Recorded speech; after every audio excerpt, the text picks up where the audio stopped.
Hey guys, you're listening to the English Made Simple show. This is episode number 154, number 154, número 154.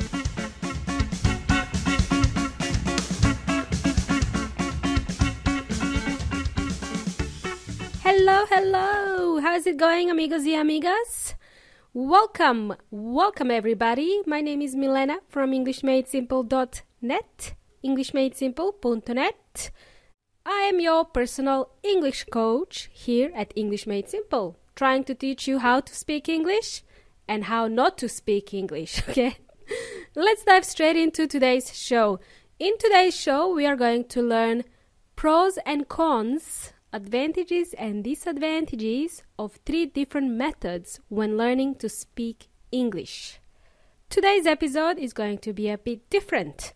But first, let me ask you this question. I wonder, do you ever say to yourself things like, I will never speak English. You're so frustrated that you say to yourself, I will never speak English. I will never be able to speak English.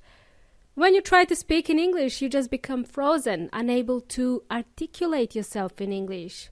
Do you ever feel like that? I do remember my experience when I was learning Spanish about 3 years ago.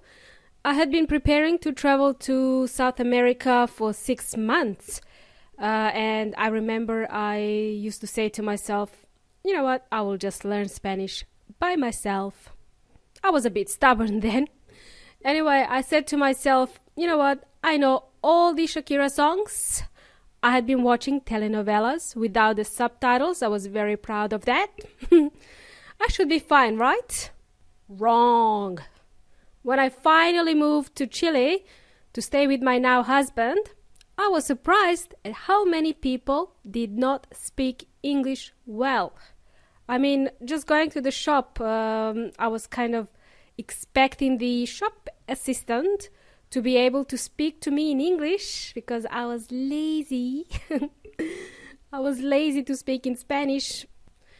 You know what? Most English-speaking travelers make this mistake. They just assume everyone speaks English. So I was one of them. So cliché. Anyway, going back to my story.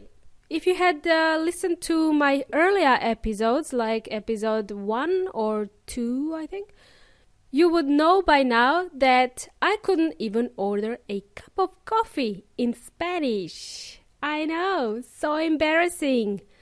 I was so scared to speak. I remember I used to just freeze when I was trying to speak to the waiter. I was also relying on my husband to order for me, which was okay in the beginning, but I should have tried doing it myself. I would have learned to speak Spanish much sooner. How hard is to say, quiero un café, por favor? Duh, sounds easy now. And then the whole experience just reminded me of my very first time trying to speak English with native speakers in New Zealand. I do remember it was really hard to speak English then. I found it extremely hard to speak in English. And I remember I just wasn't that confident the first time I wanted to speak with native speakers. But you know what? I did something that really helped me a lot, which I want to share now with you, okay? What helped me start to speak in English was listening, observing other people, how they talk, copying phrases that I hear people around me use, and of course, repeating those phrases and learning how they use them. I would try to incorporate those phrases in my daily conversations. I was trying to copy and use those phrases that I learned from the other people who were speaking English around me. No doubt you have tried different methods yourselves in the past to help you speak English. Maybe you are developing new methods right now as I speak. Who knows? Some of the methods you might be trying right now are, they could be trying to learn English by yourself, getting lost in the endless sea of YouTube videos. There are heaps of them now, right? Too many. How do you choose? Maybe you're buying textbooks to help you learn grammar, attending a course or getting a private tutor. Maybe, just maybe. Let me ask you this. Which one of these methods worked for you or was more effective for you? Let's look at the first one. Okay, learning English by yourself, reading books in your area of interest, or learning English by watching TV or YouTube videos. Reading books in English is a great way to expand your vocabulary. Actually, this is how native speakers increase their vocabulary as well. They're reading, they have to read. So I definitely recommend reading in English. I suggest you read something that you enjoy reading because you will most likely memorize the new words and the phrases that you read. One downside of this or one disadvantage, so downside or disadvantage of this is, well, you still can't speak English. You can read, but you can't speak English. It's a different skill. So after you finish reading, think about this. When will you use this newly acquired vocabulary? When will you use these new phrases you just read in the book? Sometimes I don't even use those. Also, watching TV is great. I still watch telenovelas without subtitles. I just don't want to forget Spanish, so it's important that I always feed my mind with songs and movies in Spanish. So watching TV in English is a great way to improve your listening skills and also to increase your vocabulary. Definitely keep doing this. It does help. One downside, though, is, well, do you understand what they say on TV? Half of it is full of slang, modismos, and colloquial language. So you really need to have a dictionary next to you to understand what they are saying on TV. Don't get me wrong, this is still a great way to learn English, okay? Keep watching TV. And thanks to the internet, you can now watch YouTube videos and learn English. There is a lot of information out there. How do you know which one is right for you? You can lose yourself completely in those videos and spend endless hours of watching those videos, but it still doesn't help you speak English. You still have to use what you learn. Again, don't get me wrong, if you have time and patience, then this is definitely one way to go about learning English. The second method I mentioned earlier, the second method of learning to speak English is by learning grammar. So one of the traditional methods. Using traditional methods such as textbooks, dictionary, useful phrases, and just learning grammar in general is a great way to enrich your vocabulary. I would still use these tools or books to start learning another language. Although I would only look at them once or twice, and afterwards I would lose interest. This is just me. I get bored easily. I'm that sort of person. I'm the person that likes to learn through immersion. So I like a more practical way of learning. The book I bought to help me learn Spanish, Spanish grammar, is still sitting on the bookshelf at home collecting dust at the moment. Just dust on there. My husband makes fun of me when I try to speak Spanish, but I don't care. I don't have the fear of speaking anymore. That's what matters to me. All I have to do is, well, I just have to deal with my husband now and I will deal with him later. Let's be honest. Grammar doesn't help in real conversations. You just don't have time to apply the rules that you find in a textbook or dictionary and apply it into your conversation. This is why it is important to just speak. Speak, doesn't matter how it sounds. Don't worry about your grammar when you speak English.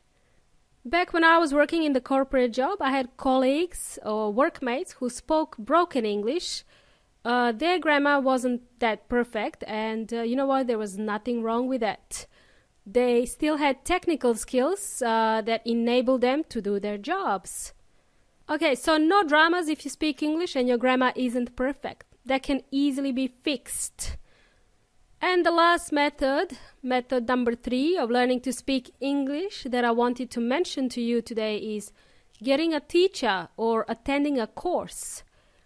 I have taught in schools in Chile before, and I have been a student myself. I attended a course in Chile when I was learning Spanish, and I'm so glad that I did that because I was in a new country. I didn't know anybody except my husband, and I needed to meet new friends, so I needed to have that face-to-face interaction. One way to meet new people is, to attend a course. That worked for me. What I'm trying to say here is that you can't compare what you learn with a teacher with something like watching an episode of Friends or watching YouTube videos. You can't compare those two. Working with a teacher or a coach will give you results fast. Well, faster than the other methods I mentioned in today's episode. When you're working with a teacher or a coach, you get instant feedback on how you're doing. This is an invaluable experience, if you will, getting the feedback on the spot, getting the immediate feedback to help you develop into a confident English speaker. The way I work is different to the way other teachers work. My method is different. It doesn't follow the traditional norm, the traditional rules. I have developed a speaking program that I'm launching in the month of November. If you're listening to this in November of 2017, it will be launched more specifically on the 20th of November. I call it Speak Easy. It is a 3-week program, and the goal is to help you speak English without feeling too embarrassed, without or getting tongue-tied when trying to speak in English.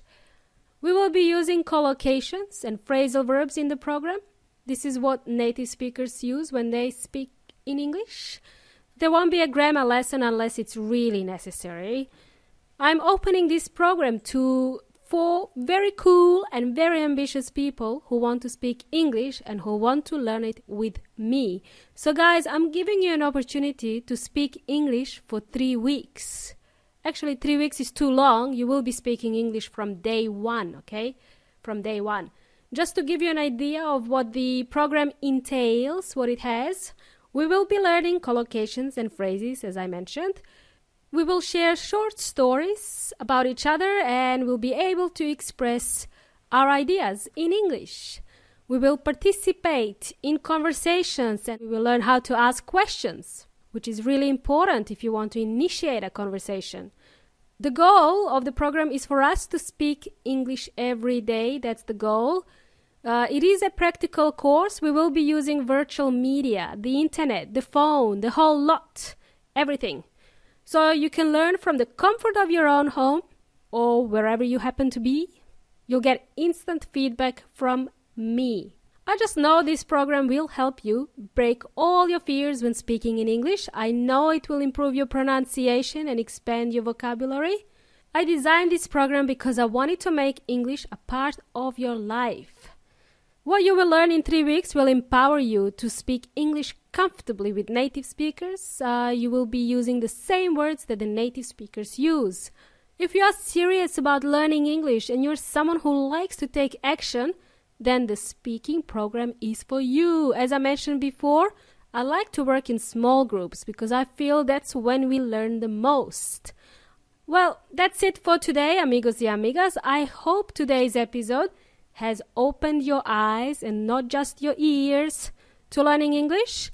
You've been listening to me for a while now, and I think it's time for us to speak English, finally.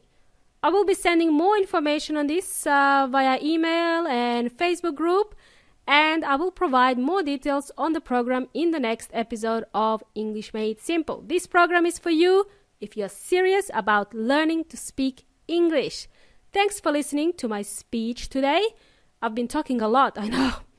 If you found today's episode helpful, please share it with your friends. Remember, sharing is caring. You've been jamming with Milena from EnglishMadeSimple.net. You've been awesome today. Thanks for listening. Let's have a chat again soon. Until next time, hasta la próxima.